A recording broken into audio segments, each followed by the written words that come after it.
মুরব্বীদের সিদ্ধান্ত অনুযায়ী মাগরিবের পরেও বয়ান করতে হয়েছে, আবার এশা নামাজের পরেও বাকি কথা ফিনিশিং দিয়ে নামতে হয়েছে। এই জন্য এখানে আমি একটু আসতে অনেকটা লেট হয়ে গেছে। তো যাই হোক, আল্লাহ পাক আমাদেরকে সবার জন্য খায়ের ও বরকতের ফয়সালা করেন, বলে না আমিন। এবং আপনারা জানেন যে আমার আর একটা প্রোগ্রাম, এটা শেষ করে কুতুবপুর বাজার, ওই যে নয়ামাটি এলাকায়, সেখানেও যেতে হবে। যাই হোক, আমি এখানে অবশ্যই কথা বলবো, এখানে ফিনিশিং দিয়ে তারপর ওখানে যাব ইনশাআল্লাহ। কিছুক্ষণ সময় দিতে পারবেন তো আপনারা? তো একটু তাকবীর দেন তো দেখি। নারায়ে তাকবীর, নারায়ে তাকবীর। আমার দিল বলতেছে আজকের মাহফিল আল্লাহর দরবারে কবুল হয়ে গেছে। কারণ আমরা যখন জিকির করতেছিলাম, জিকিরের মধ্যেই আল্লাহ কিছু পাগলদের রুহানিয়াত এখানে হাজির হয়ে গেছে। এখানে আমি আপনি গুনাহগার হতে পারি, হয়তো বা ওই একজন পাগলের উসিলে আল্লাহ আমাদেরকে মাফ করে দিতে পারে। কথা বলেন ঠিক কি না? আল্লাহ পারে কি পারে না? আল্লাহ আমাদের সবাইকে আল্লাহ ওয়ালা হওয়ার তৌফিক দান করে। আমি পবিত্র কোরআনুল কারীমের সূরাতুল বায়িনা থেকে একটা আয়াতে কারিমা তেলাওয়াত করেছি। আল্লাহ পাক বলেন, পৃথিবীর সমস্ত মুসলমানেরা প্রকৃতপক্ষে ভদ্রলোক হইতে পারবে যদি তারা ঈমানের সহিত নেক আমল করে। আমরা প্রত্যেকেই ঈমান আনছি, লা ইলাহা ইল্লাল্লাহু মুহাম্মাদুর রাসূলুল্লাহ সাল্লাল্লাহু আলাইহি ওয়াসাল্লাম। এটা আমরা পাক জবানে ঘোষণা করেছি। এখন শুধু আমাদের দরকার নেক আমল।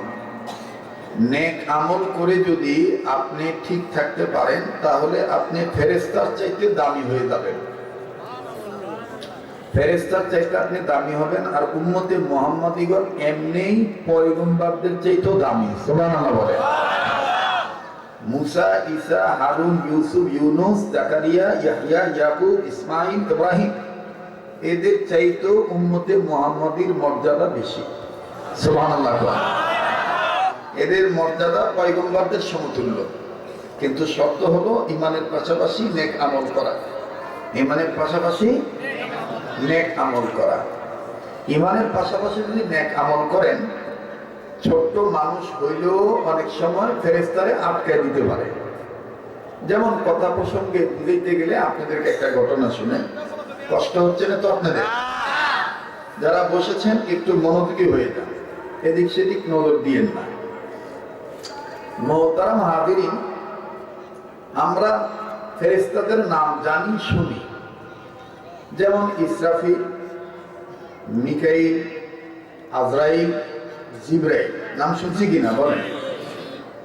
এই ফেরেশতা জিবরাইল আমিন বাবা আদম থেকে শুরু করে ঈসা নবী পেরিয়ে মুহাম্মদ সাল্লাল্লাহু আলাইহি সাল্লাম পর্যন্ত আল্লাহর কাছ থেকে ওহী নিয়ে আসতেন। যার কারণে মুফাসসিরিনে কেরাম তার নাম দিয়েছেন মেসেঞ্জার ম্যান, বার্তাবাহক, আল্লাহর দূত ফেরেশতা জিবরাইল। বলেন ফেরেশতা জিবরাইল। মুহতারাম হাজিরিন, এই ফেরেশতা জিবরাইলকে আল্লাহ তাআলা অসংখ্য ডানা দিয়েছেন, পাখা। এক একটা পাখা যদি নাড়া দেয়, তাহলে আমার বন্ধুগণ ৭০,০০০ বছর পথ পাড়ি দিতে পারে। সুবহানাল্লাহ বলেন। সম্ভবত সামনে হয়তো বা সাইডে কোনো মাহফিল হইতেছে। হ্যাঁ হ্যাঁ, আপনারই মাহফিল। আচ্ছা আচ্ছা আচ্ছা, ওনাদের মাহফিলও সফল হোক, এটা আমরা দোয়া করি, নাকি করি? মাহফিল যত বেশি হবে তত এলাকার জন্য ফায়দা। কারণ বিগত 12, 13, 14 বছর তো মাহফিল এইভাবে খোলাভাবে করা যায় না। মাহফিল করতে গেলে অমুক নেতার পায়ে ধরতে হয়েছে, অমুক মুইতা পানি হলো না, হেরা উচিকেই হয়েছে। এখন আর সেই জামানা নাই। এখন প্রমাণ হয়ে গেছে মুসলমানদের দেশ, মুসলমানরা আল্লাহ এবং আল্লাহ রাসূলের গান গাইবে, কারো কাছ থেকে কোনো অনুমতির প্রয়োজন নাই।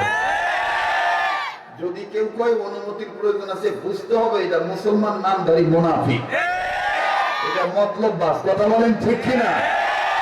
আল্লাহর জমিনে আল্লাহর কথা হবে, কারো কোনো অনুমতির মুসলমানদের প্রয়োজন হয় না। কথা বলেন ঠিক কিনা? আর আল্লাহর পক্ষে চলতে যেয়ে বলতে যেয়ে যদি জীবন চলে যায়, মুসলমান জীবন দিতে রাজি থাকবে, বাতিলের কাছে মাথা নত করে ইসলামী আন্দোলনের পথ থেকে সরে দাঁড়াবে। কথা বলেন ঠিক কিনা? ফেরেশতা জিবরাইল আমিন, একটু খামোশ হয়ে কথাগুলি শোনেন। জিবরাইল আমিন আল্লাহর নবীর কাছে কখন কখন আসতেন, নবীদের কাছে সাহাবীরা টের পাইতেন, আর টের পাইতেন ঘরের বউ, বেশিরভাগ টের পাইতেন মা খাদিজা। কি না? মা খাদিজা। মা খাদিজার ইন্তেকালের সময় ফাতেমাকে ডাক দিয়ে বলে, মারে আমি তোর বাবার অনেক চিনি, তো তোর বাবার রুমে যদি কখনো প্রবেশ করো, তো প্রবেশ করার আগে যদি কিছু সিমটমস, কিছু নমুনা, কিছু নজির, কিছু আলামত এরকম দেখো, মনে কর তোর বাপের ঘরের দরজা পর্দা নড়তাস, তাহলে ভিতরে ঢুকবি না। কেন? বলে মনে করে নিস এই যে পর্দা লড়তাছে, এমনি এমনি লড়ে নাই, জিবরাইল ঢুকছে, এই জন্য পর্দা লড়তাছে। আপনার কাছে মনে হবে যে আপনি জীবনে ওয়াজ শুনেন। আর আমার নাম শরীয়তপুরি, আমি প্রত্যেক বছর কিছু কিছু নতুন নতুন বয়ান করি, এটা উম্মতরা জানে। কারণ পুরান চাউল বাতে পারে, পুরান চাউল বাতে পারে। মোহতারাম হাজিরিন, তো একদিন হযরতে ফাতেমা বাবার কাছে যাবেন, ইন্ডিপেন্ডেন্ট জিবরাইলও ঢুকে গেছে। ঢোকার আগে দেখতেছেন পর্দা লড়ে কি লড়ে না। ফাতেমা নজর করে দেখে যে পর্দা লড়তাছে। ডাক দিয়ে সুবহানাল্লাহ, তাইলে তো মনে হয় জিবরাইল ঢুকে গেছে। তো এইবার জিবরাইল আমিন যেহেতু ঢুকছে, পর্দা লড়ন বুঝে, পর্দা লড়া বুঝে ফাতেমা তো জোহরা বুঝতে পেরেছে। বুঝতে পেরে বাইরে থেকে দাঁড়িয়ে বলতেছেন, আসসালাতু আসসালাতু আসসালামু আলাইকা ইয়া রাসূলুল্লাহ। আব্বাজান, আমি কি ভিতরে আসতে পারি নাকি চলে যাব? কেউ কি ভিতরে আসে নাকি? তো ফাতেমা তিনবার জিজ্ঞাসা করছেন, আল্লাহ রাসূল সালামের জবাব দিয়েছেন। তো রাসূলের সাথে ফাতেমার জবাব, সালামের জবাব জিবরাইল দিয়েছে। সুবহানাল্লাহ। একটু মনোযোগী হয়ে গেল। তো জিবরাইলের জবাব শুনে, বাবার জবাব শুনে ফাতেমা বুঝতে পারছে এখানে একা আমার বাবা নাই, ফেরেশতাও আছে। এবার ফাতেমা উত্তর, যখন বাবা এবং জিবরাইলের উত্তর পাওয়ার পর পরিষ্কার বুঝতে পারলেন জিবরাইল ভিতরে আছে, তখন ফাতেমা জিজ্ঞেস করলেন, আব্বা আমি কি চলে যাব নাকি ভিতরে আসার অনুমতি আছে? কেউ আসে নাকি? আসলে সমস্যা হবে? তো নবী বলতেছেন, মাগো ভিতরে আসলে সমস্যা হবে না, অন্য কেউ নাই, তোমার ছোট চাচা জিবরাইল আছে। কথাটা লক্ষ্য করে, কোন চাচা? কোন ফেরেশতা?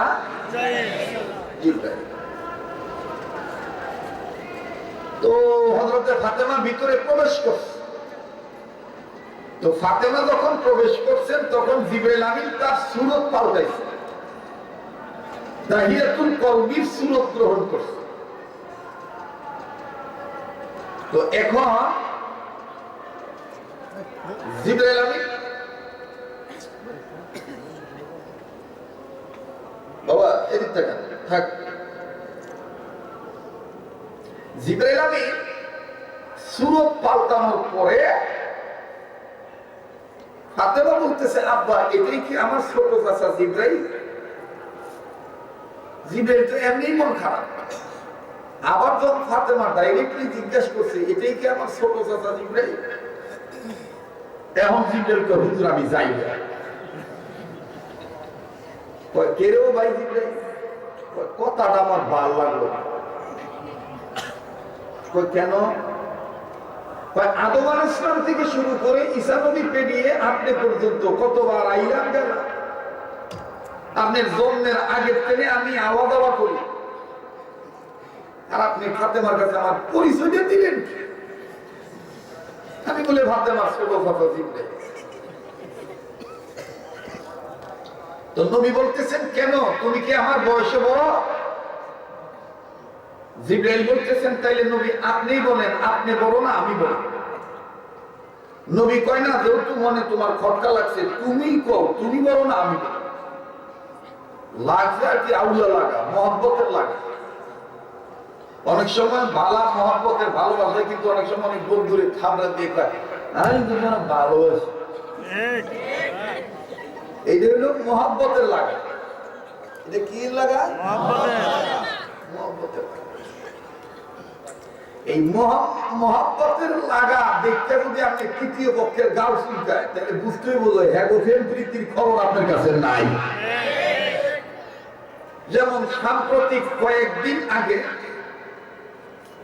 আমাদের উস্তাদুল উলামা শেরে তাজ মহিউস সুন্নাহ যাত্রাবাড়ি হযরত আমাদের তরুণ যুবকদের আলেমদের শেরে তাজ শেখুল হাদিস ইবনে শেখুল হাদিসকে মহব্বত করে একটু চর মারছিলেন। এইটা দেখে তৃতীয় পক্ষরা কত যে গালিগালাজ। ইসলাম শেষ, কে লিগে থাপ্পর মারবো, কে লিগে কি করবো, যারে মারছে হের কোনো কথা নেই। ওই যে কথায় আছে না, যার দিয়ে তার খবর নাই পাড়াপড়শি নাই। বালা জায়গাটা খাইয়া গাওয়া, এই ধরনের কিছু মুসলমান আছে না নাই? তো কেন থাপ্পর মারছে, কেন চর মারছেন, কেন আদর করছেন, এটা ওনার ব্যাপার। আর যিনি থাপ্পর খাইছেন এটা ওনার ব্যাপার। আমাদের এইটা নিয়ে নাক গলানোর কোনো দরকার নেই। হতেও তো পারে এটা ভালোবাসা থাপ্পর, কথা কথা ভালোবাসা থাপ্পর না। যেমন আমি আসার দেরি হওয়া পর্যন্ত কত লোক কত মন্দ কথা বলছে, এই ৮টা বাজে আবার কথা 10টা বাজে থেকে বহনায় এটা হুজুর হইল নি, এটা হুজুর হইল নি। যখন আমি আইয়া ছাড়ছি, এখন আমার দেখতে আত্মাটা ঠান্ডা, এখন ভালোবাসা উদয় হচ্ছে। এখন যদি হেরে দিগান তুই না হুজুরের বন্ধ করি, তার এবার এটা মহব্বতে করছি। এটা কি কারণে করছি? মহব্বত। আর মহব্বতের মানুষ গালি দিলেও ভালো লাগে, গাইলে দিতেও ভালো লাগে। অনেক সময় মা বাবা রাগ হইয়া পোলা ভাঙে ডাক দিয়ে তোর জন্মটাতে কি লিগে আল্লাহ আমার গর্বে দিছিল, কথা কথা। আসলে কি এটা মা বাপ ছেলে মেয়েকে দুশ্মন মনে করে কইছে? এইটা একটা বুঝান দিছে আর কি, ভালোবাসার সহিত কইছে। তো জিবরাইল আমিন ডাক দিয়ে কইতেছেন, ইয়া রাসূলুল্লাহ আপনি বলেন, আমি বড় না আপনি বড়? নবী কয় না তুমি কও, তুমি বড় না আমি বড়। কথায় কথা বেড়ে না। একদিন ইমাম হাসান আর হুসেন যেহেতু যুবকদের মা বোন, এই জন্য যুবকদের জান্নাতি সর্দার সেকিদা শাবাবি আহলি জান্নাত হাসান আর হুসেনের কথাটা 2-4-5-10 মিনিট একটু কথা কইয়ে দিই নাকি কথা। কিন্তু মনে রাখবেন, নবী বড় না জিবরাইল বড়? কথা মন থাকো তো? তো খেয়াল করেন। একদিন হাসান আর হুসাইন প্রচন্ড ক্ষুধার্ত হয়ে মার কাছে গেছেন, মা গো আব্বা যুদ্ধের ময়দানে গেছেন, কবে আসবে জানি না, খিদা যন্ত্রণা সইতে পারি না, তোমার কাছেও খাওন নাই, নানার কাছেও যাইতে দেও না, করতাম না। তো ফাতেমা বলতেছে তোমার নানার কাছে যাইবা, বাধা দেয় কি? এইটা শুই না ইমাম হোসেন দিছে তো ওর দরমারা দেখা ফাতেমা ডাক দিয়ে বাবা শুনে দাও, শুনে দাও, শুনে দাও, নানার কাছে যাইবা, বাধা দিতাম না, কিন্তু হুইনা দাও। তো হযরত হোসেন দূরে তেনি কয় যা কর কয়ে দাও। আছে না কিছু পোলাপানের উপর আছে, একটা প্রয়োজনের তাগিদে ডাক দিছেন, হ্যাঁ দূরে তেন কয় কোন তেনি কও।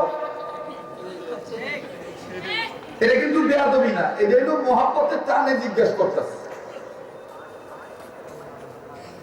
আমার ভাইরা হযরতে হাসান মায়ের কাছে আসলে আর ডাক দিয়ে কয় মা হ্যাঁ যত দূরের তেনে সুন্দর, তো তুমি একটু জোরে কও, আমিও শুনি, হ্যাঁ শুনি। ফাতেমা ডাক দিয়ে বলতেছেন বাবারে যাবি তো নানার কাছে, কিন্তু নানার কাছে যাওয়ার আগে যদি দেহস্তর নানায় গাইন্দা রয়েছে, তাহলে নানার লোকে আগে কথা কইস না। প্রচন্ড ঘাম যদি বেরোইতে দেখো, তাহলে বুঝতে দিবি তোর নানার কাছে ওহী নাযিল হইতেছে। যদি যাইয়া দেখো তোর নানায় কাবাকাবি করতেছে, জোরা সম্ভাবনা রয়েছে, তাহলে বুঝবি তোর নানার কাছে ওই আসতেছে, কথা কবি না। যদি দেখো তোর নানার চেহারা লাল হয়ে রয়েছে, তাহলে বুঝা নিবি ওই এসে গেছে, কথা কবি না। তো হুসাইন দেখতেছে যে কথা যে একটু লেট হইতেছে, ওই সামনে যাই আবার ব্যাগ গিয়ে রাখতেছে। কি কি কি কয়দিন কইছিলাম তোর ভাইরা তোরে কইতেছি, তোর নানার কাছে কোন সময় জিবরাইলে কোন সময় ওহী নাযিল হয়, এটা তো তোরাও জানোস না। তোর নানি আমারে কইয়া গেছে, আমিও জানি, আর আমার আব্বাও জানতো, আমার বাবাও জানতো, আমার মাও জানতো, আমিও জানি, তোরাও একটু জানাই দে। যদি যাইয়া দেখো তোর নানার ঘরের দরজার পর্দা নড়তাছে, তাইলে ভিতরে ঢুকবি না, ঢুকলে অনুমতি লইয়া ঢুকিস। এবার হাসান কয় আচ্ছা। হাসান একটু সরলটাই, পোলাপানের মধ্যে কিছু পোলাপান চালাক, কিছু পোলাপান সরল।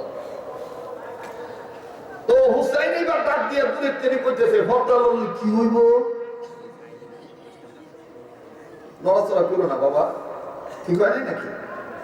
নড়ো না, আমার এই দিক ভালো লাগে। একদম জিমের আমার দিক তাকিয়ে এই কথা চলছ। তো ছোট বলা হোসেন ডাক দিয়ে বড় বড় বলাই কইছে আচ্ছা। যেমন বাবা আদমরে আল্লাহ কইছে গন্ধম গাছের কাছে যাইও না, তো আদম আলাইহিস সালাম সরল মনে কইছে আচ্ছা। যদি এই কথাটা মুসা নবীরে কইতো, মুসা নবী ছিল চালাক, মুসা নবী তখন জিগে কইতো আল্লাহ গন্ধম গাছের কাছে গেলে কি হইব?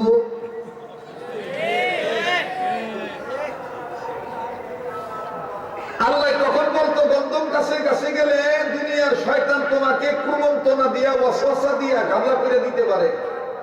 তখন আবার মুসা নবী কইতো তাইলে গন্ধম গাছ বানাইছো কে? তো নবীদের মধ্যে কিছু নবী সরল ছিল, কিছু নবী চালাক ছিল।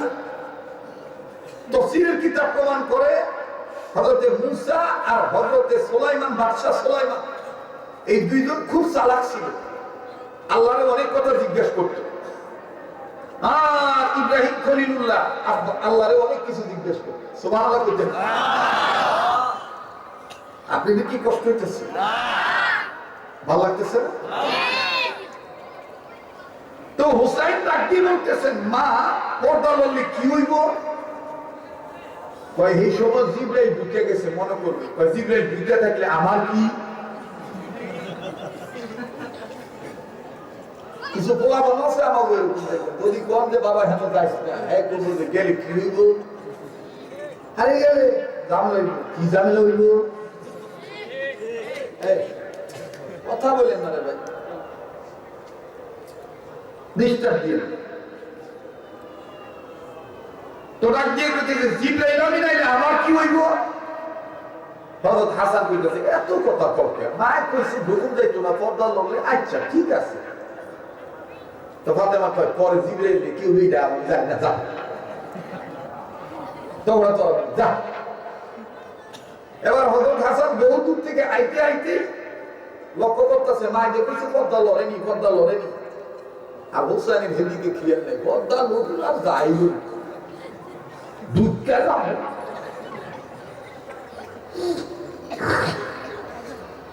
তো ইমাম হুসাইন হাসান দেখতেছে যে পর্দা লড়তেছে, হাসান আগে থেকে কোন একটা দাঁড়াইছে। জিবরাইল গেলে তারপরে আয় করছে, ঢুকুন যাইতো না। হুসাইন যখন দেখছে পর্দা লড়ে, ভিতরে ঢুকে নাই, কিন্তু একবার এই কোনায় যায়, একবার এই কোনায় যায়, হাঁটা উড়া করে আর কান্দা পাইতে হবে ভিতরে কি করে।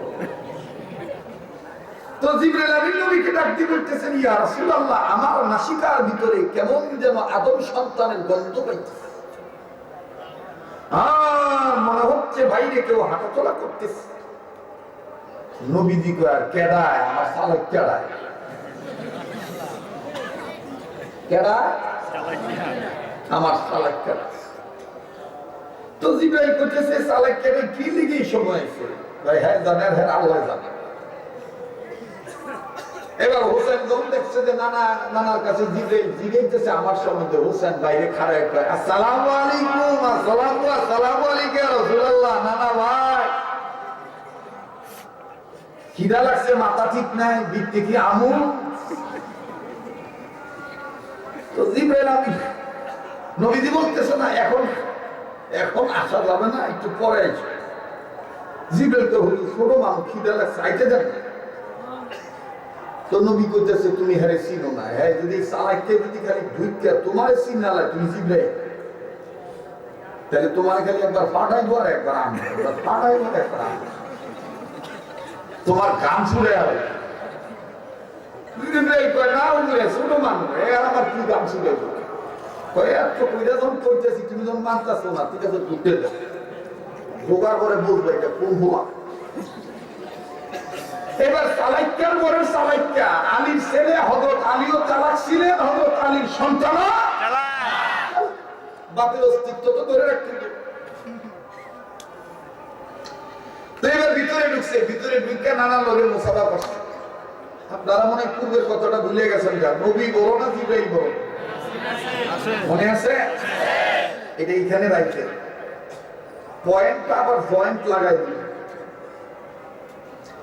তো এইবার ইমাম হুসাইন নবীর সাথে মুসাফা করে, নানা ভাই কেমন আছেন? নানাই কয় আলহামদুলিল্লাহি রাব্বিল আলামিন। চট করে জিবরাইল আমিন দাহিয়াতুল কলবি সুরত ধরছে, নবীর থেকে ডাইন উত্তর কর্নারে পশ্চিম কর্নারে বসছে। এবার হুসাইন কয় না না অনুমতি দিলে বেটাটা নবী একটু কথা কইতা। না না হ্যালো তোমার কথা কত দরকার না না দেখতে অনেক ভালো লাগতেছে একটু কথা কইতে। তো নবীজি বলছে যে ঠিক আছে যাও কথা বলো। এবার হযরত হোসেন জিবরাইলের কাছে যায়, দাহিয়াতুল কলবি মনে করিয়া থুতুনিটা হাত দিয়ে কয় মাশাআল্লাহ চেহারাটা তো অনেক সুন্দর হই, নাকটা দেখি খারাপ, কপালটা কত ফাঁস, তোমারই মনে হয় আরো কয়েকদিন দেখছিলাম নানার কাছে। আচ্ছা তুমি এই যে মাঝে মাঝে আইও আমার নানার কাছে, খালি আইও না কিছু লুই আইও? নবীজি এখন চোখে চোখে জিবরাইলের সাথে কথা বলে কয় কইছিলাম না এইটারে ঢুকতে দিও, ঢুকলেই কাছে পড়বে। তো জিবরাইল কয় ইশারায় বলতেছে না হুজুর কথা জিগাইতে দেন, ভালো লাগতাছে। তো হুসাইন ডাক দিয়ে বলতেছে তুমি কি খালি আমার নানার কাছে এমনি এমনি আইও না কিছু লুই আইও? তো জিবরাইল বলতেছে না আমি এমটি পকেট, আমি কিছু আনি নাই। কথাটা আমার কাছে বিশ্বাস হয় না, তোমার পকেটে একটু হাত ঢুকে চেক করতা। নবী কইতেছে বাচ্চাগুলার এই স্টেজে উঠতে দিবেন না, খাবা খা। আর ভাই আপনি এখানে দাঁড়ায় কথা বললেন, অনুরোধ করে বলতেছে এতগুলো মানুষের কোনো সমস্যা নেই, এখানে কি সমস্যা?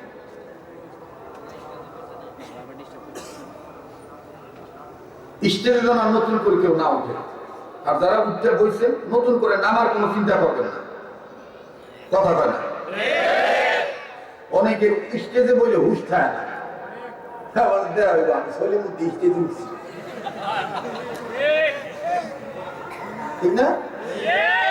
আমি সলিমুদ্দিন স্টেজে উঠছি, তো পায়খানা সাদও সাত, মসজিদের সাদও সাত। পায়খানা সাদ উঠতে যদি কেউ আমি উপরে উঠছি, তো মানুষ নিচের তেল করবো তুই তো হাগু খানা উপরে উঠছ, তাতে আনবো কি? আর মসজিদ মাদ্রাসার ছাদে উঠতে কেউ যদি কয় আমি আল্লাহকে পাওয়ার জন্য মসজিদ মাদ্রাসার ছাদে উঠছি, তাহলে কেউ মারহাবা কথা বলেন ঠিক কিনা?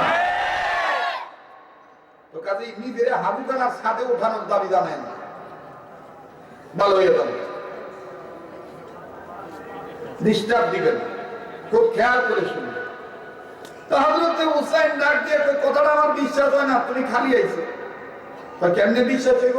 পকেটে হাত ঢুকে চেক করে দেখতাম, তো নবীজি তো উইছেনি, জিবরাইলকে পকেটে হাত ঢুকাইতে দেন, কিচ্ছু পাইব না। আমার ভাইরা এইবার ইমাম হুসাইন যখন পারমিশন পাইয়া জিবরাইলের পকেটে হাত ঢুকাইতে গেছে, হাত ঢুকানোর আগে আকাশের দিকে তাকাইয়া ডাক দিয়ে কয় মালিক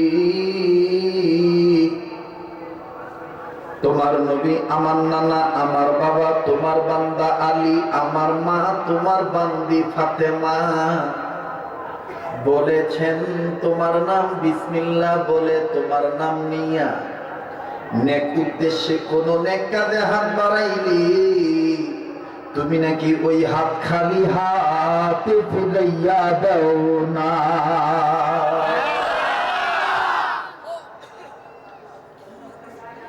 আমার ভাইরা আমার বন্ধুরি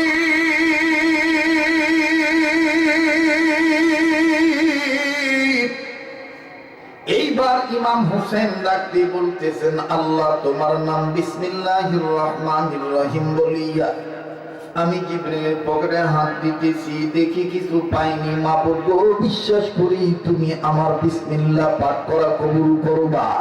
ওরে ডাকার মতন ডাকলে আল্লাহ কেমনে শোনে না আসলেতে আমরা বান্দা ডাকতে জানি না। ডাকার মতন ডাকলে আল্লাহ কেমনে শোনে না আসলেতে আমরা বান্দা ডাকতে জানি না। আল্লাহ রে ডাকরে বান্দা আল্লাহ বলে ডাক বলেন আল্লাহ রে ডাকরে বান্দা আল্লাহ বলে ডাক। যারা বলবে না মনে করবেন যে এরা শুধু শোনার পাগল কিন্তু আমলের পাগল না। কথা বল ঠিক কি না? আল্লাহ রে ডাকরে বান্দা আল্লাহ বলে ডাক জোরে আল্লাহ রে ডাকরে বান্দা আল্লাহ বলে ও তারে ডাকতে পারলে তোর জীবনের গুনাহ হবে মাফ। ও তারে ডাকতে পারলে তোর জীবনের গুনাহ হবে মাফ। আল্লাহ রে ডাকরে বান্দা আল্লাহ বলে ডাক জোরে আল্লাহ রে ডাকরে বান্দা আল্লাহ বলে ডাক। সবাই সবাই আওয়াজ বাড়ায় দেন আল্লাহ রে ডাকরে বান্দা আল্লাহ বলে ডাক। ও তারে ডাকতে পারলে তোর কলবের ময়লা হবে সাফ। ও তারে ডাকতে পারলে তোর জীবনের গুনাহ হবে মাফ। আল্লাহ রে ডাকরে বান্দা আল্লাহ বলে ডাক জোরে আল্লাহ রে ডাকরে বান্দা আল্লাহ বলে ডাক। যখন তোমার কেউ ছিল না তখন ছিলেন তিনি এখন তোমার সব হয়েছে পর হয়েছেন উনি রে বান্দা পর হয়েছেন উনি। যখন তোমার কেউ ছিল না তখন ছিলেন তিনি এখন তোমার সব হয়েছেন পর হয়েছেন উনি বান্দা পর হয়েছেন উনি। আবার যখন তোমার কেউ রবে না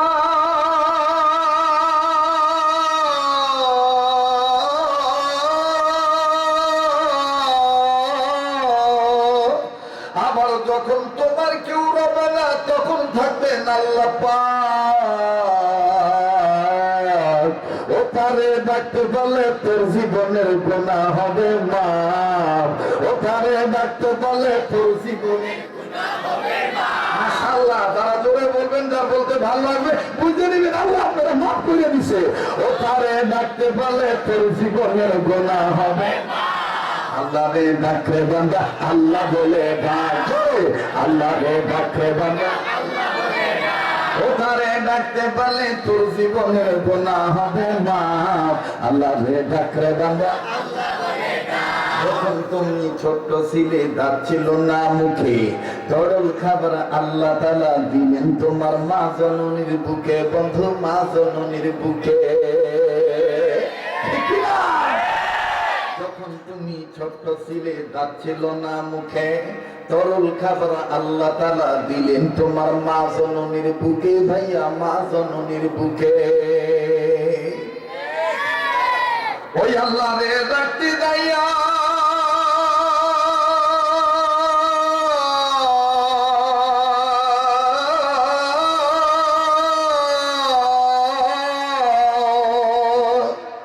ওই আল্লাহ রে ডাকতে যাইয়া তোমার আমার জীবন থাকবা চলে যাক।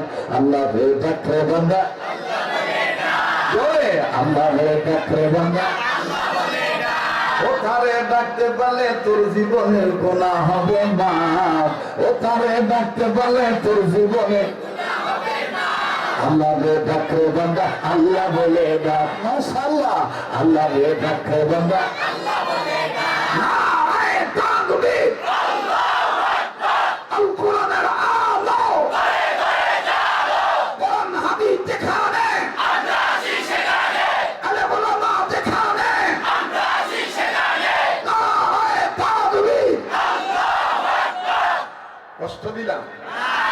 কষ্ট দিনা আমার চতুর্দিকে 100টা মাহফিল কিছু না বয়াতিরেই পারে না এই দেশে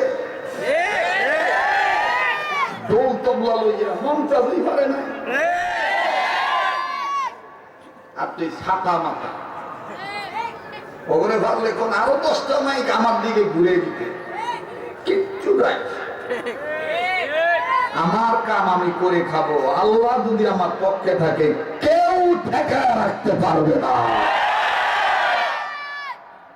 আলীগঞ্জ পূর্বপাড়ার ছেলেরা আমাকে মোহাব্বত করে জীবনের মায়া ত্যাগ স্বীকার করে রিক্সের মধ্যে মাহফিল দুর্বিসময়ও চালাইছে এখন তো কথাই নাই অতএব এই মাহফিল চলতেছে শুধু এবছর নয় যতদিন কাছে আসি এই পূর্বপাড়া আলীগঞ্জ যুব সমাজের পক্ষে মরণ পর্যন্ত প্রতিবেশী হিসাবে পড়োশ হিসাবে ভাই হয়ে ভাইয়ের হক আদায় করতে আমি আসবো ইনশাআল্লাহ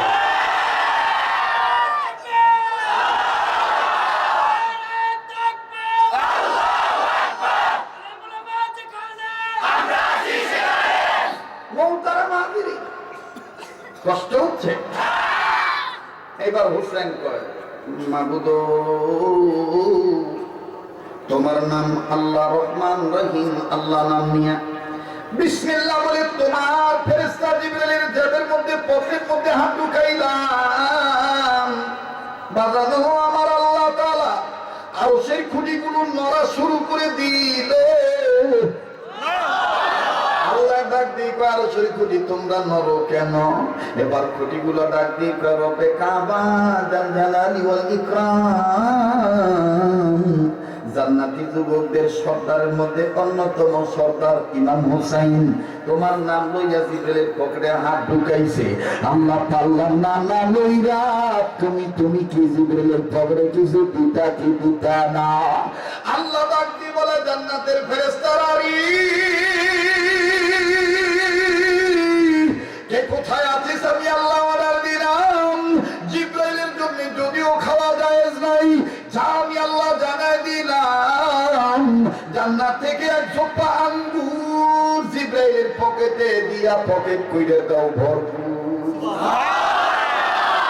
ও তারে ডাকতে পারলে তোর জীবনের গুনাহ হবে না ও তারে ডাকতে পারলে তোর জীবনের গুনাহ হবে না আল্লাহ রে ডাকরে বান্দা আল্লাহ রে ডাকরে বান্দা আল্লাহ বলে না সম্ভব না ভাই যেই দিন এইভাবে থাক মজ্জা গেছে পানির মধ্যে চিনি ছাইড়ে দিয়া চামচ দিয়া লাড়া দিলে যেমন চিনি খুঁজা পাওয়া যায় না আজকে আলীগঞ্জ পূর্বপাড়া যুব সমাজের মাহফিল বাঙ্গা গেছিল ওই বাঙ্গা মাহফিলে আমি এমন সাঙ্গা হয়েছে কেদাই বক্তা কেদাই শ্রোতা কার কোনো পরিচয় নাই এখন সবাই আমরা পরিচিত নবীজির উম্মত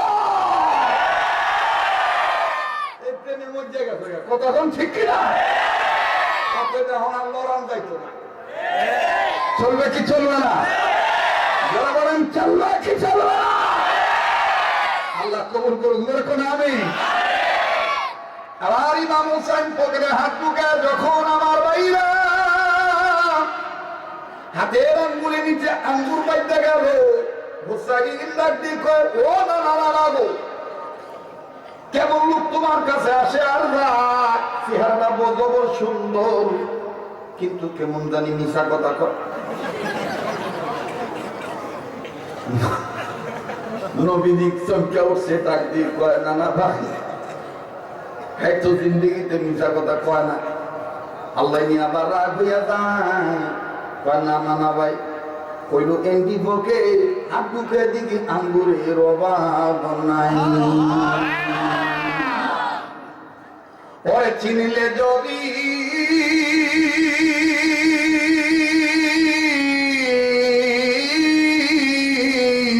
আর না চিনার কারণে হবে নানান ব্যাধির বলি সঠিক রূপে চিনে নিয়ে সাফল্য বল সঠিক রূপে চিনে নিয়ে ইমান ঠিক রেখে আমল করিতে পারিলে জান্নাত হবে তোর বাড়ি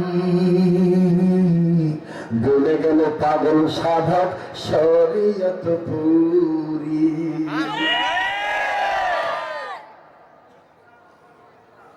এবার আঙ্গুর পাইছে নবীজি দুই কারণে চলতে উঠছে। নাম্বার এক, আমার নাতি জিবরাইল মিথ্যা কথা লোক কইল, আল্লাহ আবার রাগ হয়। 2 নম্বর কারণ হইল জিবরাইল আঙ্গুর খাইল কেন? এর লেগে খাওয়া না হারাম। ফেরেশতাকে ঘুম নাই, খাওয়া নাই, তন্দ্রা নাই, গুনাহ করার কোনো নফস নাই। তে জিবরাইল আঙ্গুর খাইল কেন? এবার একবার নবীজি জিবরাইলের দিকে তাকায়, আরেকবার হুসাইনের দিকে চায়। হুসাইন ডাক দিয়ে কয়, নবীজি আমার দিকে তাকায় লাভ নাই, কারবার করেছেন মালিক সাই। আমি কিচ্ছু জানি না, যা জানি তিনার নাম সাই রব্বানা। ওই ডাকার মতন ডাকলে পারলে তোর জীবনের গুনাহ হবে মা, বলেন না? ওই ডাকার মতন ডাকলে জানলে তোর জীবনের গুনাহ হবে মা। আল্লাহ রে ডাকরে বান্দা মাশাআল্লাহ, আল্লাহ রে ডাকরে বান্দা আল্লাহ কবুল করেন বলেন আমিন। এবার আল্লাহ নবী আসমানের দিকে নজর করলেন, আল্লাহ ডাক দিয়ে বলেন, নবী গো, যেই হুসাইন জান্নাতি যুবকদের সর্দার হবে, এই যুবক এই বালক যখন আমার নাম নিয়ে তোমার নাতি হইয়া জিবরাইল পড়ে হাত ঢুকাইল, আমি আল্লাহ জান্নাত থেকে একজন আঙ্গুর পাঠায় দিলাম। নবীজি বললেন সুবহানাল্লাহ। ওগো নানা ভাই, তাইলে আঙ্গুর যত পাইছো দেরি করো না, খাইয়া যাও গায়েন টানে। হোসেন কয়, বালাই কইছো না? না ও না, আঙ্গুর খাইয়া আমার ইনকাম যাইতে কইতেছো বালা কথা। আঙ্গুর আমি কই না, দেখি আঙ্গুর কতগুলো আছে। এবার হযরত হোসেন আঙ্গুর গণনা করে দেখে 1 2 3 4 5 6 7 8 9 10 11 12। আমার বন্ধুগণ 12 পিস আঙ্গুর। এবার 12 পিস আঙ্গুর 2টা নিলেন, 2টা দিলেন নানারে, 2টা দিলেন তাহিয়াতুল কলবি সূরতের ফেরেশতা জিবরাইলে, আর 8টার মধ্যে 4টা দিল বড় ভাই রে, আর 4টা নিল নিজে। নবী ডাক দিয়ে কয়, নানা ভাই পাইছো, ভাগও করছো, আলা খাইয়া যাওগা। হোসেন ডাক দিয়ে কয়, নানা গো, মেজবানের যার কাছে তেনে আঙ্গুর পাইছি, হেরে কি আমি কেমনে একা খাই?